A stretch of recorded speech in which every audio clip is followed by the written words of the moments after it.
ನೋಡಿ, ಸಂಕ್ರಾಂತಿ ಮರುದಿನವೇ ಸಿಎಂ ಕುರ್ಚಿಯ ಕಾದಾಟ ತಾರಕಕ್ಕೇರಿದೆ. ರಾಜ್ಯ ಕಾಂಗ್ರೆಸ್ ಪಾಳ್ಯದಲ್ಲಿ ಮತ್ತೆ ಪಾಲಿಟಿಕ್ಸ್ ಗರಿಗೆದರಿದೆ.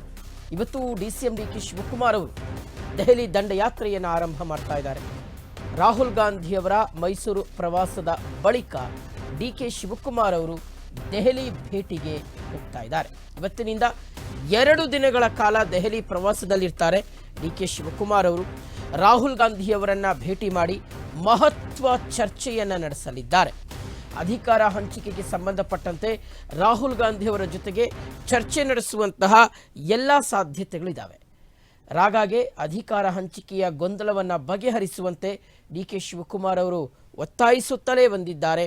ಅದರ ಮುಂದುವರೆದ ಭಾಗವೂ ಸಹ ದೆಹಲಿಯಲ್ಲಿ ಮುಂದುವರಿಯಲಿದೆ. ದೆಹಲಿಗೆ ಬನ್ನಿ ಮಾತಾಡೋಣ ಅಂತ ಡಿಕೆ ಶಿವಕುಮಾರ್ ಅವರಿಗೆ ರಾಹುಲ್ ಗಾಂಧಿ ಅವರು ಹೇಳಿದ್ರು. ಸೊ ಹೀಗಾಗಿ ದೆಹಲಿಗೆ ಹೋಗ್ತಾ ಇದ್ದೀನಿ, ಪಕ್ಷದ ಎಲ್ಲ ನಾಯಕರನ್ನ ಭೇಟಿ ಮಾಡ್ತೀನಿ. ರಾಹುಲ್ ಗಾಂಧಿ ಭೇಟಿಯಾಗೋದು ಹೊಸದೇನು ಅಲ್ಲ ಅಂತ ಡಿಸಿಎಂ ಡಿಕೆ ಶಿವಕುಮಾರ್ ಅವರು ಹೇಳಿದ್ದಾರೆ. ಇದೆಲ್ಲದರ ನಡುವೆ ಅಸ್ಸಾಂ ಚುನಾವಣೆಯ ಜವಾಬ್ದಾರಿಯನ್ನು ವಹಿಸಿಕೊಂಡಿರ್ತಕ್ಕಂಥ ಡಿಕೆ ಶಿವಕುಮಾರ್ ಅವರು ಇದ್ರ ಬಗ್ಗೆನೇ ಚರ್ಚೆ ಮಾಡ್ತಾರೆ ಅಂತ ಹೇಳಲಾಗ್ತಾ ಇದೆ. ಇದೆಲ್ಲದರ ನಡುವೆ ಸಹಜವಾಗಿ ಮುಖ್ಯಮಂತ್ರಿಗಳ ಕುರ್ಚಿಯ ಕಾದಾಟ ಅನ್ನುವಂಥದ್ದು ದೊಡ್ಡ ಮಟ್ಟದಲ್ಲಿ ರಾಜ್ಯ ರಾಜಕಾರಣದಲ್ಲಿ ತಾರಕಕ್ಕೇರಿರುವಂಥದ್ದು.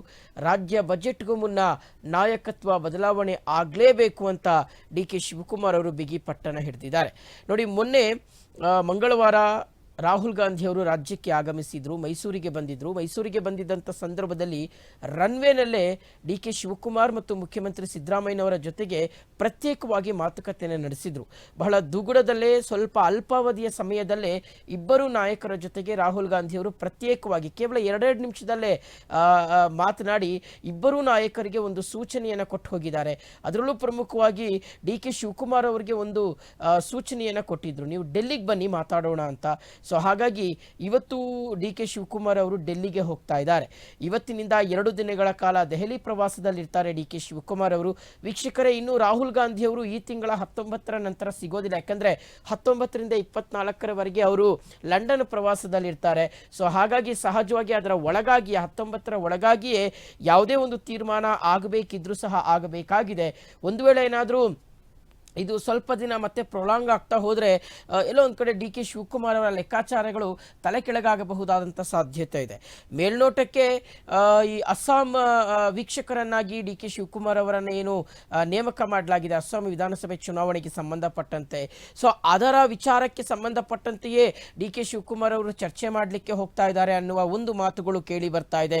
ಮಗದೊಂದು ಕಡೆ ನಮ್ಮ ರಾಜ್ಯದಲ್ಲಿ 7 ಸ್ಥಳೀಯ ಸಂಸ್ಥೆಗಳ ಚುನಾವಣೆಗಳು ಮುಂದಿನ ದಿನಗಳಲ್ಲಿ ಇರ್ತಕ್ಕಂಥದ್ದು. 2 ವಿಧಾನಸಭಾ ಕ್ಷೇತ್ರದ ಉಪಚುನಾವಣೆ ಇದೆ, ಮಗದೊಂದು ಕಡೆ GBA ಚುನಾವಣೆ ಇದೆ ಮತ್ತು ಸ್ಥಳೀಯ ಸಂಸ್ಥೆಗಳ ಚುನಾವಣೆ ಇರ್ತಕ್ಕಂಥದ್ದು.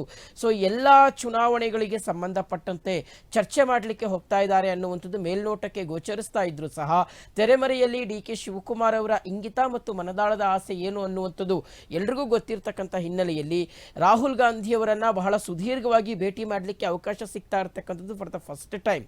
ಯಾವಾಗ ಡಿ ಕೆ ಶಿವಕುಮಾರ್ ಅವರು ಮುಖ್ಯಮಂತ್ರಿ ಆಗುವ ಆಸೆಯನ್ನ ಕುರ್ಚಿ ಕಾದಾಟಕ್ಕೆ ಒಂದು ನಾಂದಿಯನ್ನು ಹಾಡಿದ್ರು, ಆವಾಗಿನಿಂದ ಈಗಿನವರೆಗೂ ಸಹ ರಾಹುಲ್ ಗಾಂಧಿ ಅವರ ಜೊತೆಗೆ ಸುದೀರ್ಘವಾಗಿ ಮಾತನಾಡಲಿಕ್ಕೆ ಅವಕಾಶ ಸಿಕ್ಕಿರಲಿಲ್ಲ.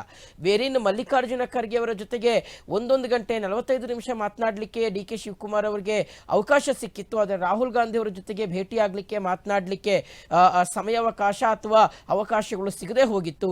ಆದರೆ ಈಗ ಡೆಲ್ಲಿಗೆ ಹೋಗಿ ಸುಮಾರು 2 ದಿನಗಳ ಕಾಲ ಅಲ್ಲೇ ಇರೋದ್ರಿಂದ ಹೆಚ್ಚು ಸಮಯ ರಾಹುಲ್ ಗಾಂಧಿ ಅವರ ಜೊತೆಗೆ ಚರ್ಚೆ ಮಾಡಲಿಕ್ಕೆ ಅವಕಾಶ ಇದೆ ಅಂತ ಹೇಳಲಾಗ್ತಾ ಇದೆ.